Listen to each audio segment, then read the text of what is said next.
Imagine you're an ancient human. A member of your tribe is injured. Your nervous system floods with emotion. You feel their pain as your own. And then, you act. You help them. That's empathy working perfectly. Now imagine you're you. Right now. You see a child suffering 7,000 miles away. Your nervous system floods with emotion. You feel their pain as your own. And then, you scroll past. What changed? Not your empathy. Your world did. So here's what we need to understand. The mechanism inside your brain hasn't changed in thousands of years. But the world around you has changed completely. And that collision between ancient wiring and modern reality, that's creating something neuroscientists are now beginning to understand. Let's dig into what's actually happening.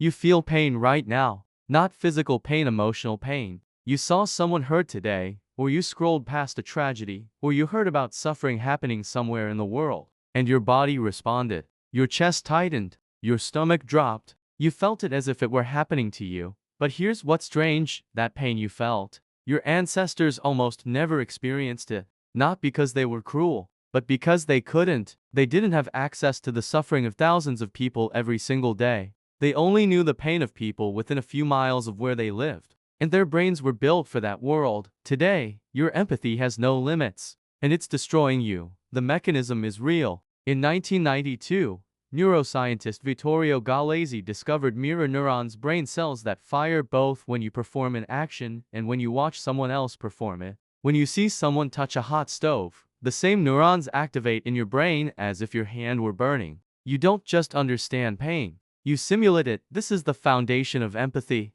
And for most of human history, it was a feature, not a bug. Imagine you lived in a village of 200 people. You knew every face. You recognized every voice. When someone was hurt, you saw them. You held their hand. Your mirror neurons fired. You felt their suffering. And that feeling bound the community together. It made you help. But evolution never prepared your brain for what happens when you feel the pain of 7 billion people simultaneously. Every morning, you wake up and open your phone. Within minutes, you've been exposed to wars, famines, accidents, injustices, and death. Your mirror neurons fire relentlessly. Your body produces cortisol, the stress hormone. Your nervous system goes into overdrive. You are literally experiencing the pain of strangers as if it were your own. Psychologist Gene DeCidi ran a study where he tracked highly empathetic people while they watched videos of others in pain. Their pain centers lit up intensely. But here's the critical finding.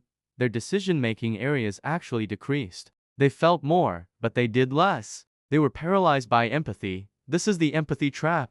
You feel so much pain from so many sources that your brain cannot process it. You cannot act on it. You cannot solve it. So instead of mobilizing into action, you become numb. You become paralyzed. Your empathy, which should connect you to others, instead isolates you in chronic stress and helplessness. But it gets worse. Because not all pain is real. Not all suffering is immediate. Not all tragedies demand your neurological resources right now. Your ancestors' empathy system was designed to respond to immediate, local threats. If someone in your tribe was injured, you needed to act now. If there was a predator nearby, you needed to feel fear now. Your body's response was calibrated to problems you could actually solve. Today, you're being asked to feel empathy for problems you cannot possibly solve. A child suffering in a country you'll never visit. A disease you cannot cure. A war you cannot stop. An injustice you cannot fix. Your mirror neurons fire. Your body floods with stress hormones. And then nothing.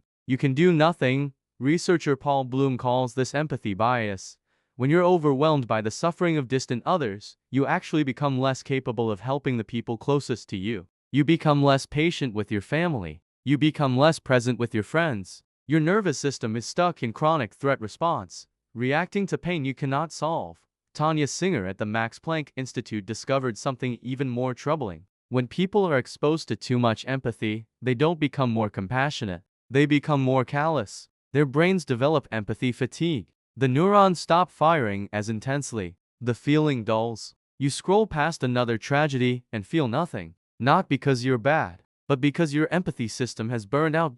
So what's the solution? Your ancestors knew it. Your ancestors practiced what we might call bounded empathy. They felt deeply for their tribe. They felt less for distant groups. And they felt almost nothing for enemies. This wasn't cruelty. It was survival. It was a rational allocation of emotional resources. They cared most about the people they could actually help.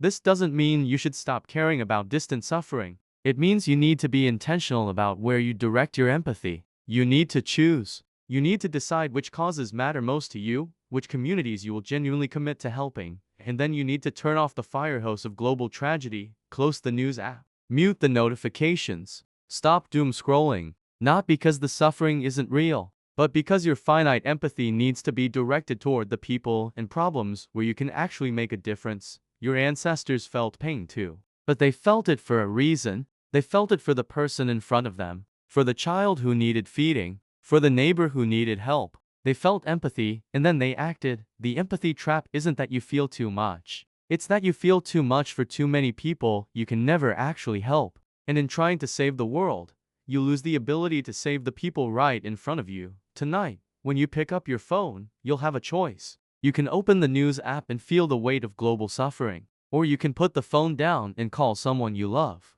You can be present for them. You can direct your empathy towards something you can actually do something about. Your ancestors never felt the pain of strangers 7,000 miles away, but they also never had the power to help them. You do, but only if you first learn to say no to the empathy trap. If you like the video, make sure to subscribe to my channel.